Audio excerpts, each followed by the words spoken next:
Decollage liftoff from a tropical rainforest to the end. The views of Neptune and its bizarre moon Triton have been called astounding. You're looking at light traveling 186,000 miles per second. Okay. You can imagine that. The James Webb Space Telescope? I know a little bit about it. The James Webb Space Telescope has shifted its focus from the distant universe to the solar system, taking a picture of bright Neptune and her wispy, dusty rings. Since NASA's Voyager 2 flew by Jupiter for a few hours in 1989, it has been the first time since scientists have gotten such a clear picture of the furthest planet from the Sun. Webb's capacity to image in the infrared has now allowed us to get a fresh look at Neptune's atmosphere. So what exactly has the JWST found on the planet Neptune? How does this incredible finding change our perspective on the solar system as a whole?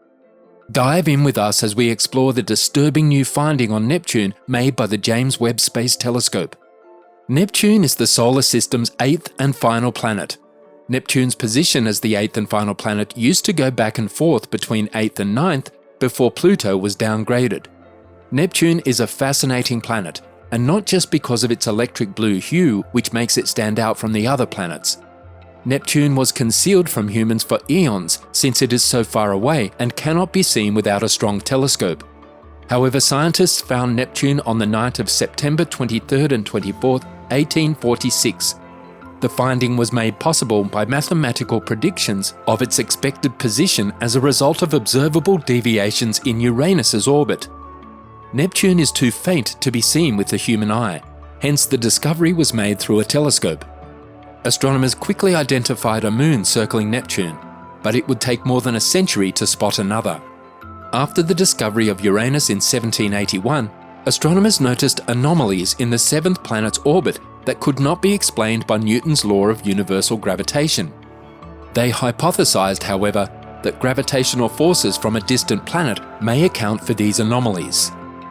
Almost a full orbit of the Sun had been completed by Uranus by the time it was identified in 1845. The two possible locations of this planet by astronomers Urbain Jean-Joseph Le Verrier of Paris and John Couch Adams of Cambridge, England. Johann Gottfried Galle, using Le Verrier's calculations, made the first observations of the new planet using the Fraunhofer telescope at the Berlin Observatory. He was off by only 1 degree. Neptune was not first recognized as a planet, but it was later determined with the benefit of hindsight that other astronomers, beginning with Galileo Galilei in 1612, might have detected it as well, but failed to do so due to its sluggish motion relative to the background stars. After only 17 days, amateur astronomer William Lassell used a telescope he built to detect Neptune's first moon. However, in 1949, a second moon, Nereid, was identified. At around the same period, the first moon was formally given the name Triton. The first moon of Neptune was named since everyone assumed it, like Earth, would only have one moon. The third moon of Neptune wasn't spotted until 1981, when scientists were already studying the planet's rings. The vast majority of Neptune's surface was hidden in darkness due to its great distance from Earth until the flyby of Voyager 2. However, now scientists have access to revolutionary technology that will reveal Neptune's hidden mysteries. That's the James Webb Space Telescope, a record-breaking observatory costing $10 billion. Neptune is about 4 times the size of Earth, with a radius of 15,299 miles, or 24,622 kilometers. If Earth was the size of a nickel, then Neptune would be roughly the size of a baseball. Neptune orbits the Sun at a mean distance of 30 AU, where 1 AU is the average distance from the Sun to Earth. This equates to a distance of 2.8 billion miles, 4.5 billion kilometers. This indicates that it takes 4 hours for sunlight to reach Neptune. A day on Neptune lasts around 16 hours since the planet rotates or spins once in less time. A year on Neptune, or the time required to complete an orbit around the Sun, is equivalent to approximately 165 Earth years. Therefore, no one on Earth can observe a whole orbit of Neptune in their lifetime. As a matter of fact, there are occasions when Neptune is farther from the Sun than Pluto, which is one of the solar system's many mysteries. However, there's one simple explanation. Pluto's very eccentric oval-shaped orbits puts it inside Neptune's orbit for 20 years every 248 Earth years. It was between the years 1979 and 1999 when this phenomenon was last seen. You may be wondering right about now that Pluto and Neptune will eventually collide. But rest assured that this will never happen, since Neptune makes 3 orbits of the Sun for every 2 that Pluto does. Due to this pattern's repetition, the 2 bodies are kept at a safe distance from one another. Neptune, like Mars and Earth, has a 28-degree axial tilt with respect to the plane of its orbit around the Sun. Therefore, Neptune has 4 distinct seasons like Earth does. However, each one lasts for more than 40 years due to the planet's extremely long year. Neptune is one of the celestial planets with rings, in addition to having moons. The planet contains at least 5 rings, which are called Gale, Leverrier, Lassell, Arago, and Adams, from closest to farthest from the planet. According to experts, the rings are quite new and transient. Thanks to the JWST, we will soon know significantly more about Neptune despite its great distance.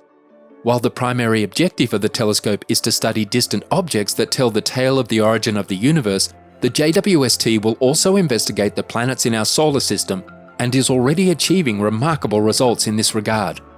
Neptune appears deep blue in earlier Hubble Space Telescope pictures owing to methane in its atmosphere. The planet appears greyish-white in near-infrared wavelengths acquired by Webb's primary imager NIRCam, with ice clouds striping the surface.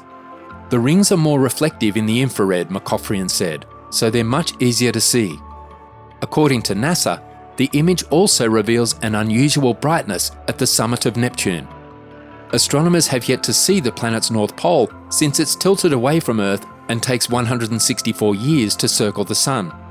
Webb also discovered 7 of Neptune's 14 known moons.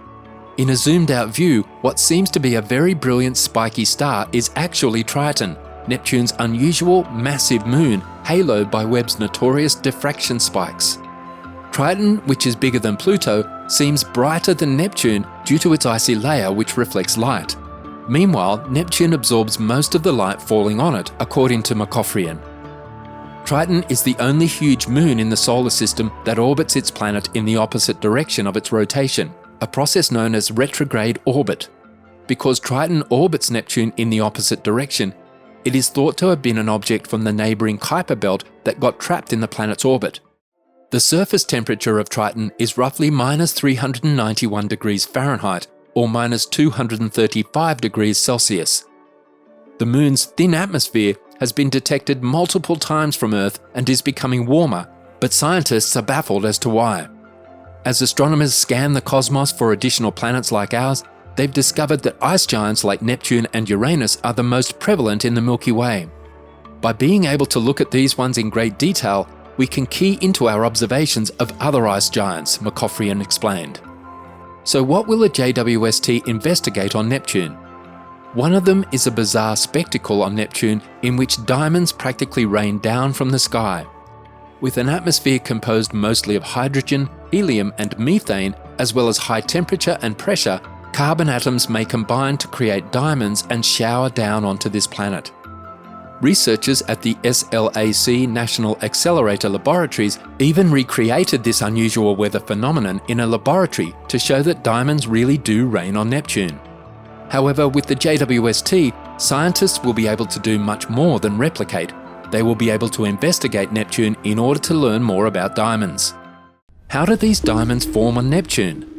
Scientists investigating Neptune have discovered that the planet's intense heat is a key factor in the formation of diamonds in the atmosphere.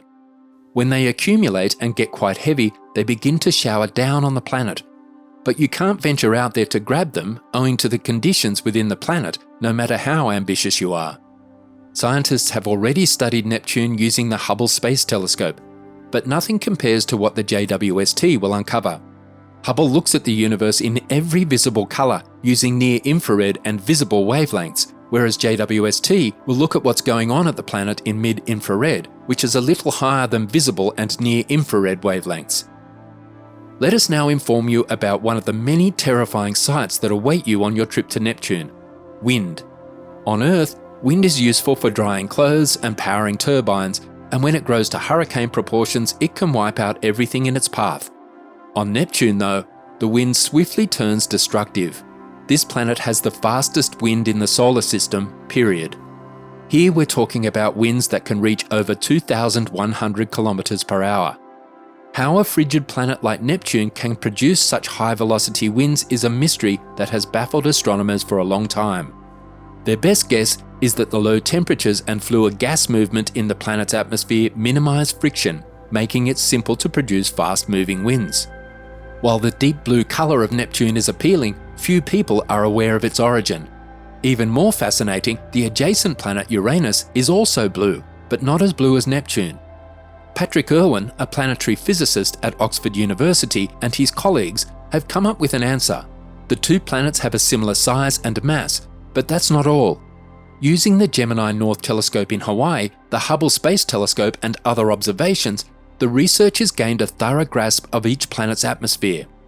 Methane in their atmospheres gives Neptune and Uranus their distinctive blue color. However, a crucial intermediate layer of methane haze on Uranus seemed to be twice as thick as the one on Neptune. And it is the existence of this extra haze that caused the apparent difference. Both Uranus and Neptune would lose their haze as methane ice is pulled into the lower atmosphere, where it would fall as methane snow. However, Neptune's increased activity causes its snow to develop more often, resulting in a thinner haze layer and a deeper blue color. Irwin and his colleagues also attempt to explain Neptune's black patches, which are visible on images of the planet.